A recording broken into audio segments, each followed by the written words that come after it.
ليش ما تذكرون الإمام علي بالآذان؟ بالآذان؟ إيه. ما ذكر عند النبي صلى الله عليه وسلم حتى نذكره في الأذان. أعطيك حديث قال الرسول علي مني وأنا من علي. طيب خلي هذا، احنا نتكلم بالأذان. ادري ايه، بس هو قال علي مني وانا من علي، باعتبار مثل ما تذكرون الرسول بالاذان تذكرون الامام علي، يعني الامام علي وهي الرسول. بس النبي صلى الله عليه وسلم يقول ما اتيت ما امرتكم به فاتوا. الله المستعان، لا حول ولا قوه الا بالله. عجيب. المهم اخواني، فد يوم من الايام بزمن النبي صلى الله عليه واله، أو تحديدا بعد يوم عيد الغدير، اجوا جماعة للنبي صلى الله عليه وآله قالوا له يا رسول الله لقد سمعنا آذانا عجبا. احنا المسلمين اتعودنا نسمع الآذان بالشهادتين، لكن هالمرة احتمالك واحد لاعب بالإعدادات ومخربط الآذان.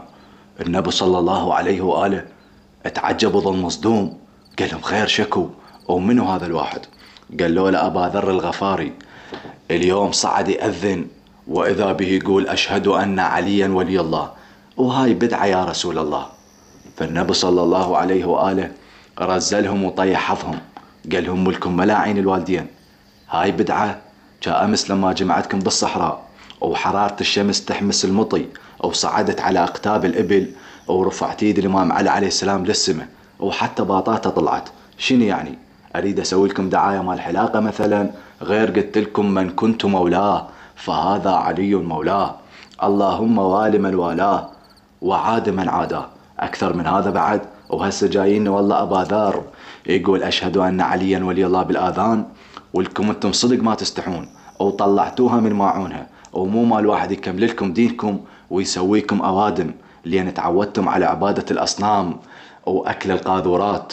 يا حثالة المجتمع، تبا لكم ولأمثالكم يا سفلة. طبعا هاي الرواية موجودة بكتب السنة والجماعة، يذكرها الشيخ عبد الله المراغي بكتابه السلافة في أمر الخلافة، وأنا حكيتها بطريقتي، لكن أعتقد هذا الكتاب حكموا عليه بالإعدام ومسحوه من الكرة الأرضية لأنه يذكر فضائل أمير المؤمنين عليه السلام. توجد رواية واحدة أشار إليها بعض العلماء منهم السيد محسن الحكيم ومن جاء بعدهم في كتاب عامي اسمه السلافة في أمر الخلافة أو في شأن الخلافة. طبعا الكتاب غير موجود اليوم بين أيدينا. في هذا الكتاب نقلوا قضية عن يوم الغدير، أن أحد أصحاب أمير المؤمنين عليه السلام قد أذن في يوم الغدير بأشهد أن عليا ولي الله. المهم اخواني، زين السؤال اللي يطرح روحه او يتمرغل بالقاع، يا ترى اذا كان النبي صلى الله عليه وآله هو من لبس وفصل ثوب الخلافة للإمام علي عليه السلام بأمر من الله عز وجل وبحضور جميع المسلمين، زين يا ترى كيف انتقل هذا الثوب للأول والثاني والثالث بعد استشهاد النبي صلى الله عليه وآله؟ يا ترى هل كان هذا الانتقال بأمر من الله عز وجل؟ وهل كان هذا الانتقال بحضور جميع المسلمين لو كان مؤامرة بسقيفة بني ساعدة أو سرقوه من الإمام علي عليه السلام؟ شو تقولون؟ ولذلك الإمام علي عليه السلام كلش بديع في الخطبة الشخشقية، يقول ولقد تقمصها ابن أبي قحافة. شنو يعني تقمصها؟ يعني باقاه سرقه. بالله عليك تخيل وياي ايش قد الخطورة كبيرة وفادحة. يعني أبسط مثال، إذا أنت دكتور إنسان دارس وفاهم وعالم وعندك عملية جراحية كبرى، وبهالأثناء اجى شخص حلاق في تركي مطيركي أو سرق الصدرية مال الطب منك أو لبسه وتقمص دور الطبيب، بالله عليك هذا لما يدخل على المريض إيش راح يسوي بيه؟ الله وكيلك يزين معدته صفر. كذلك عمر وأبو بكر رضي الله عنهم وأرضاهم عندما سرقوا الخلافة من الإمام علي عليه السلام، الله وكيلك لعبوا بالدين طوبة، زينا والإسلام صفر، واليومك هذا صلاة ما نعرف نصلي أو حتى وضوءنا مخربط، ونعم الله على البوصلة دلتنا القبلة وين. ويجيك واحد راسه مربع وقال لك والله ما يحب عمر وأبو بكر ما يدخل الجنة. تبا لك يا ولي جنتك يا سافل. هاي مثل واحد يقول مريت لقيت لي واحد يصيح من أراد أن يدخل الجنة فليتعلم السنة. قال والله خلها أشوفها الجنة، ما طول طبة الجنة واقف عليها، خلها أتعلمها حتى طب الجنة. تعال شنو هي السنة؟ قل لي. قال لي والله السنة حب أبي بكر وعمر اللذين تزوجا في أيام الخليفة هارون الرشيد فولد الحسن والحسين. تعال نعم، أنا والله ما أدري علي من أحسدك على علمك بالأنساب أو على علمك بالسنة. تعالي من تنحسد أنا ما أدري. إذا من هالنوع الحكي والله غريب يا أخي. يعني أنت لما أنا اللي يلمني شيء واحد، لا تتصور هذا يضايق واحد، لا وأبيك، لكن هذا شيء يضايقنا ككل. إحنا مسلمين، باكر أولادنا يغمون بيديهم يقولون هم تاريخكم هذا الملوث المخربط اللي ما إلى طعمه، هذا تاريخكم لو غيره وهذا حديثكم لو غيره. راح يكفرون بنا أبنائنا، راح يكفرون بنا كما كفروا بنا بالفعل. المهم اخواني، يقولون الحق اللي وراه مطالب ما يضيع، وانا اقولهم الحق يرجع لصاحبه بدون ما يطالب، لان راحت الايام وافترت السنون، واذا بالاول والثاني والثالث تحت التراب. اجوا جماعة للامام علي عليه السلام قالوا له يا امير المؤمنين جئناك لنبايعك حتى تصبح الخليفة علينا.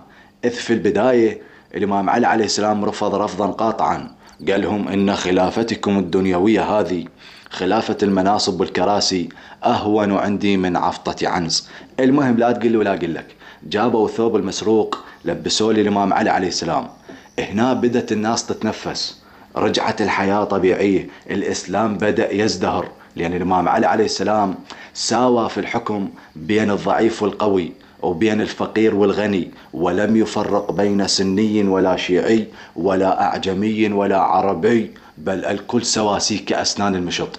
هنا الإمام علي عليه السلام لازم يستغل الفرصة ويعوض عما مضى، لأن الجماعة قبله ما قصروا، جعلوا الإسلام كورقة ممزقة. زين هذا شو تحط له؟ بيش تلزقه حتى ترجع الوضع الطبيعي. لذلك الإمام علي عليه السلام صعد على المنبر قال يا ناس يا عالم سلوني قبل أن تفقدوني، سلوني عن طرق السماء فإني أعلم بها من طرق الأرض. هنا بدأت الناس تسأل وتتعلم ومتعجبة ومبهورة من علم أمير المؤمنين عليه السلام. حتى أكو رجل عرابي سمع بين الإمام علي عليه السلام ما من سؤال أو شاردة أو واردة صغيرة أو كبيرة إلا وأجاب عنها. فهذا العرابي أراد أن يمتحن الإمام علي عليه السلام ويختبره في عقله، لكنه ما يدري راح يختبر أمير المؤمنين عليه السلام. فهذا العرابي دخل للمسجد، لقى الإمام علي عليه السلام يخطب بالناس، قال له يا أمير المؤمنين أنا عندي مسألة. الإمام علي عليه السلام قال له سل مسألتك يا أخي. العرابي قال له رأيت كلبا ووطأ شاة فأولدها، فما حكم ذلك الولد؟ الإمام علي عليه السلام قال له اختبره في الأكل، فإن أكل علفا فهو شاة، وإن أكل لحما فهو كلب. العرابي قال له يا أمير المؤمنين مرة أشوفه ياكل علف ومرة أشوفه ياكل لحم. الإمام علي عليه السلام قال له اختبره في الشرب، فإن كرع فهو شاة، وإن ولغ فهو كلب. العرابي قال له يا أمير المؤمنين مرة أشوفه يكرع ومرة أشوفه يلغ. الإمام علي عليه السلام قال له اختبره في المشي مع الماشية، فإن تأخر عنها فهو كلب، وإن تقدم أو توسط فهو شاة. الأعرابي قال له يا أمير المؤمنين مرة أشوفه يتقدم ومرة أشوفه يتأخر. الإمام علي عليه السلام قال له اختبره في الجلوس، فإن برك فهو شاة، وإن أقعى فهو كلب. الأعرابي قال له يا أمير المؤمنين مرة أشوفه يقعد مثل الكلاب ومرة أشوفه يقعد مثل الطليان. الإمام علي عليه السلام قال سبحان الله، اذبحه، فإن وجدت له كرشا فهو شاة، وإن وجدت له أمعاء فهو كلب. الأعرابي قال سبحان الله، قال له يا أمير المؤمنين رأيت طائرا جميلا فأعجبني فتبعته فوقع على الشجرة فأخذه غيري، فما حكم ذلك الطائر؟ الإمام علي عليه السلام قال له للعين ما رأت ولليد ما أخذت. هنا يقول لك العرابي قام وظل يكبر بالمسجد ومتعجب ومبهور من علم أمير المؤمنين عليه السلام. فنقول له لا تتعجب أبد، هذا الذي قال عنه رسول الله صلى الله عليه وآله: أنا مدينة العلم وعلي بابها.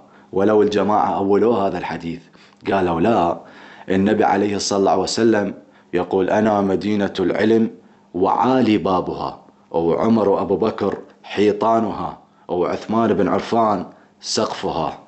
وبعدين ما محتاجين تواليت على مود تكتمل المدينة بمعاوية. أدري هي مدينة لو فندق البرابيق. المهم إخوان بالله عليكم، هذا السؤال مال الرجل الأعرابي، لو تجيب أكبر رجل بالعالم يجيب علي لو ما يجيب. أبو بكر لما سألوه عن الآية اللي تقول فاكهة وأبا، قالوا له الفاكهة عرفناها، الأبا شني؟ قال لهم والله ما أدري، وجايبينه ومنصبينه ومخلينه الخليفة الأول، ويحترمونه ويقدسونه أكثر من الإمام علي عليه السلام.